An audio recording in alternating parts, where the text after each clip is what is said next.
What's up guys, GagexScapegoat here, and this is round 1 of the Next Great Yugituber. So, what we've been deciding to do is to talk about a specific kind of archetype, not deck, archetype. And since Gravekeepers are my all-time favorite deck, it only seemed fitting. So to actually start into it, I feel the Gravekeepers are they're a very undervalued archetype. The deck was overall, it was given the best field spell in Yu-Gi-Oh! Outside of maybe Dragon's Ravine. It was given a Dynamite support card in Royal Tribute. It was given a flip effect monster that is still semi-relevant to this day and is the only real flip effect monster that's still relevant outside of what Gear Armor. It was given a decent floater, it was given a Witch of the Black Forest for the deck, and it was given a decent +1 in Stel. And then plus with the support and Legacy of the Valiant, I mean, that stuff speaks for itself, but I'm still going to talk about it. Start off, of course, with Shaman. Shaman is a phenomenal card. The fact that her ass, with the amount of Gravekeepers you throw in the graveyard, gets bigger and bigger, along with the fact that it's a Soul Drain and a Field Barrier all in one card, and on top of the fact that I get fodder for Roll Tomb and Necro Valley, yes, give me that card. I want it. Plus, there's like a semi-consistent lock you can do with Shaman where you go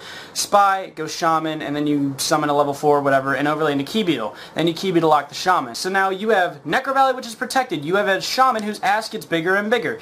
You have Key Beetle, which is a decent-sized beater. You have no way of banishing your cards. You can't send them, you can't grab them out of your graveyard because Necro Valley just doesn't let you.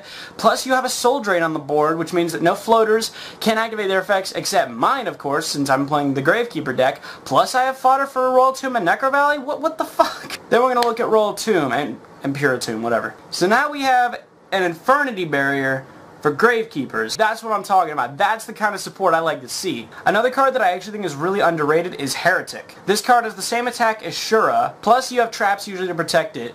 Plus, it's a freaking walking Forbidden Lands. That means no Bottomless, Phoenix Chains, Evac, Deep Prisons, Mirror Force, Torrential, etc. None of that shit gets close to him, because he's just going to say, no, fuck you, I'm unaffected. Plus, if you play Bribe in your deck like moi, you know, Shaman and cards like that are even more difficult to kill. Another thing that a lot of people won't give Gravekeepers credit for is their grind game. You know, Gravekeepers are a deck that, you know, using cards like Recruiter and Stel are very much able to just kind of grind through the game, you know, arguably better than any other deck in Yu-Gi-Oh!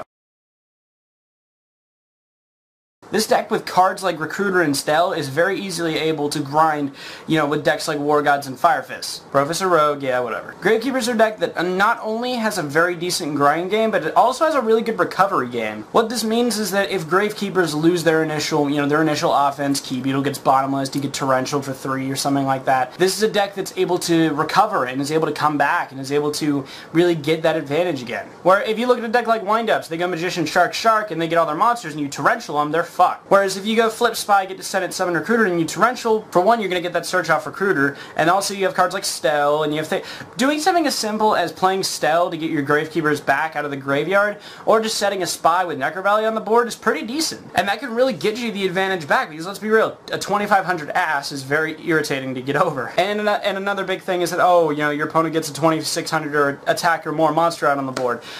Cool, Gravekeepers only have like 6,000 traps to get rid of it. And if you honestly want to waste or have to waste a card like Dark Hole on a Spy, cool, man. You know, I have Stels in my deck and I got 2 more. So when I look at this deck and I see, you know, the Dynamite field spell, a very good floater, a very good flip effect monster that's pretty much only outshined by armor, and that's about it. And it has really decent support cards like Heretic, Shaman, and Tomb, which are arguably the best things since Sliced Bread.